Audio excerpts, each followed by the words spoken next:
en una cosa que vam fer aquí mateix fa 35 anys exacte. Era un mes de març de l'any 1977 i vam presentar el primer projecte d'estatut d'articulat d'autonomia. Era una època de molt entusiasme, de molt entusiasme per aconseguir les condicions que ens havien de normalitzar.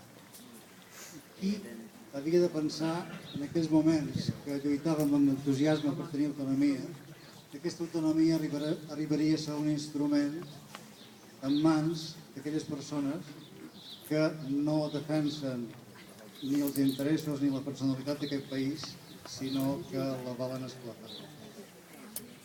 Han passat 35 anys, però hi ha una cosa que no ha canviat.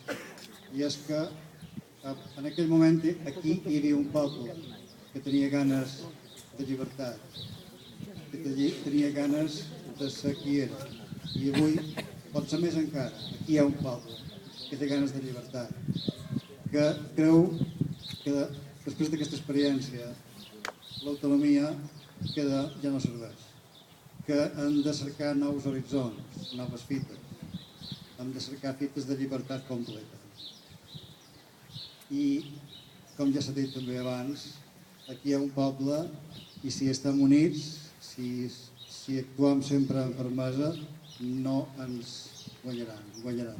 Gràcies.